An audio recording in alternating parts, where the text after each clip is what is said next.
What's on, ladies and gentlemen? My name's Ross, I like games, and today we've got more pretty big news from the One Piece trading card game.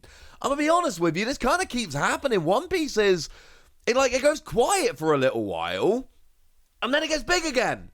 So we just the other day talked about, in fact, a day or two ago, we talked about the fact that 25th anniversary binder is actually being made available on Premium Bandai. And actually, before we get to the main topic today, I do just want to point out nice and quickly that yesterday it had been retweeted from the Meet the One Piece event Twitter. But this morning it actually got tweeted out by the One Piece trading card game, official account. It's the same tweet, but now it's not retweeted. It's actually just tweeted by them. Like I told you in yesterday's video, the fact that it's being put on Premium Bandai in Japan does not guarantee that it will be put on Premium Bandai in the US. However, they have been following the Digimon model for One Piece, and there's more proof of that in this video coming up in a moment. And we've already seen that the binders went on Premium Bandai over in Japan and then went on Premium Bandai in the US. So again, I'm not guaranteeing, but it's very, very likely. So with that little update out the way, what we want to talk about today is your standard battle pack. Yay! Standard Battle Pack 2002 Volume 1. And you see, this is the first one, obviously, because it's Volume 1, and this is the first year of the game.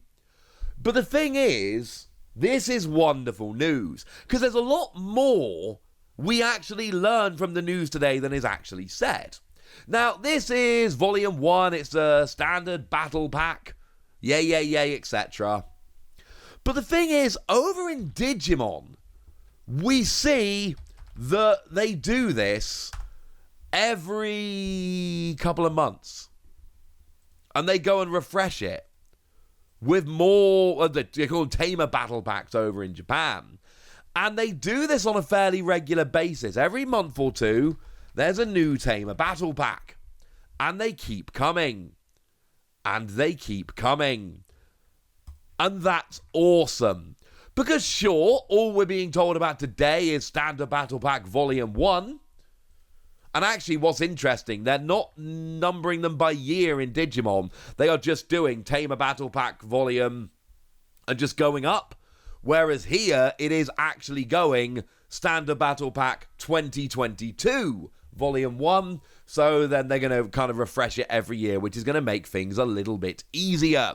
But my point is, the fact that they're doing this for Digimon on a fairly regular basis tells us with a pretty high degree of certainty they're almost certainly going to do this on a fairly regular basis for One Piece as well. And this is amazing. This is fantastic. Because what this means is there's going to be a lot more of these coming. There's going to be a whole bunch of alternate art promos, and there's going to be pretty regular local-ish events where these are going to be given out. And that is fantastic. Now, I initially got rather excited when I saw the card because it's laid out in the top left-hand corner slightly differently to the Tamer Battle Packs. The Tamer Battle Pack says one pack has one card in, all four types, as in you're getting one of the four. And I initially looked at this and I just saw all four types and I went, oh, but then underneath it says there's one type in a pack. So basically there are four cards in here, but unfortunately you're not getting all of them in a pack. It is one card packs, four to collect. Now, if I may be so bold as to say so, the least exciting of them is the alternate art Don. I'm not sure why they're doing this, but for some reason I don't really fathom. One Piece are hitting the alternate art Don cards really hard. I showed you the other day that there are 10 different alternate art Don cards coming with a storage box over on Premium Bandai that you can go and buy.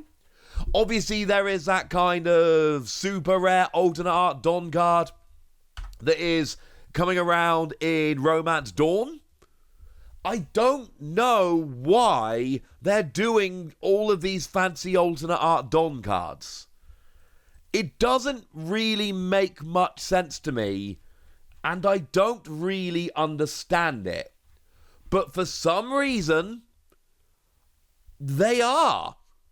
And it's weird to me, ladies and gentlemen. It's genuinely weird to me. But for some reason, I don't really understand. We've got the regular Don card, and then we've got the alternate art, the proper alternate art from Romance Dawn, and then there's all these weird alternate arts that they keep throwing at us. Why? I don't know. But 1 in 4 of these standard battle packs is going to have them in. Now, in terms of actual cards, the big one we get here is Frankie. And I say Frankie's the big one because there's actually 2 different Frankie that we can see. Now, you'll notice that the artwork is basically the same on both of them, but one of them, I believe, is slightly zoomed out and is all hollow and fancy with a different background. That's the winner card. Essentially, everybody who rocks up gets a 1-card pack featuring 1 of the 4 promos, and then whoever goes and wins this gets your big fancy foil Frankie. So yay! Is Frankie a good card? It's the one from Romance Dawn. And the answer is, Dawn X1, this character can attack your opponent's active characters. I actually do kind of like it, because it is nice. Generally speaking, you can only attack the suspended characters, so the fact that you can then go after the active characters is a pretty big deal, honestly. So it's kind of a cool card, and it is available here as both a regular and a winner's promo, and this is very standard in Digimon, and it should be in One Piece as well. What we've essentially got here is, hey, you can get this card in the pack, or you can get a fancier version of the same artwork of the same card if you go and win the whole thing. And when I talk about One Piece following the Digimon model, this is another example of One Piece following the Digimon model exactly. Localish events with a 4-card promo pack where one of those promos is taken and made fancier but still the same art of the same card and given out as a winner's promo. It's even to the point where the artwork on the front of the battle pack is that card that gets the winner's promo treatment. This is exactly how they deal with Tamer battles, which are the equivalent of standard battles in Digimon. They are following the model, and I keep telling you they're following the model creepily closely. They are basically going, look, what we're doing for Digimon is working, and they are doing exactly that for One Piece. And this is why when I make predictions like, if it's going on Premium Bandai in Japan, it's going on Premium Bandai in the US, because that's what they've always done with Digimon. It's what they've started doing with One Piece, and look how closely they're following the model. Now, I did say there are 4 promos, but I've only shown you 2 of them so far. We've also got an alternate art promo of Izo. And what we got here is free cost, 3,000 power, counter plus 2,000. It's one of those ones that has counter 2,000, which we know are good. And when you play, you rest up to one of your opponent's characters with a cost of 4 or less. Bearing in mind, if they're rested, they can't block you. And bearing in mind, if they're rested, they can be attacked. Whereas, generally speaking, you know, you can't attack if they are active. It's one of the reasons why Frankie's kind of a cool card. And no, it hasn't escaped me that we've got Frankie who can attack you if you aren't suspended. But then we got Izzo here who can just go ahead and suspend them. So we got a couple of different ways to go after this. And I kind of like that. I like that we've got the options, ladies and gentlemen. This is pretty nice. And then, of course, we've got one alternate art promo to go, and it's not actually from Romance Dawn. It is from the Purple Starter Deck 4. What we've got here is Black Maria. 2 cost, 2,000 power, counter plus 1,000, blocker. But you got 1,000 power counter, it's only a 2 cost, and it's a blocker. And it really is as simple as that, honestly. It's if you're looking for a blocker who's fairly cheap cost, who also can be used to counter, because it's always nice when you can counter, hey, this is it. And I will say that the artwork on, One Piece generally is pretty good, But we do see a bunch of cards like Black Maria, and they have, I've been giving you the regular art on the screen as we've been going through this video, where they're not full art cards, they're just the top half of the card, and it's just kind of a close-up on the face from the anime. These alternate art cards are not better than the ones we see in Romance Dawn and the starter deck. They are a billion times better. They are indescribably better. So yeah, these are things I think it's worth getting a little bit excited about.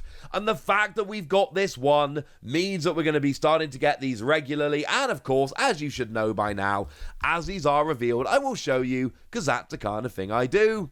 But for now, ladies and gentlemen, I want to know what you think about the fact that these are happening. I want to know what you think about the artwork and which is your favorite. Oh, and I should mention, these cards do end up coming out as tournament promos over here generally, so don't worry, and sometimes pre-release promos as well. We will be getting them in some way, either generally as tournament promos or pre-release promos, so don't worry, we will be getting them. So yeah, go nuts, be nice. And then make sure you like this video, subscribe to this channel, follow me on Twitter at TheWasi. That's where we talk One Piece and a whole bunch of other card games. And please do consider checking out patreon.com/PTCG Radio, where you can support the channel, get some bonus podcasts, and all kinds of fun things. But by far the most important thing, as always, look after yourselves till next time, would ya? Thank you very much for watching. My name's Ross, and you've been watching Wasi Plays.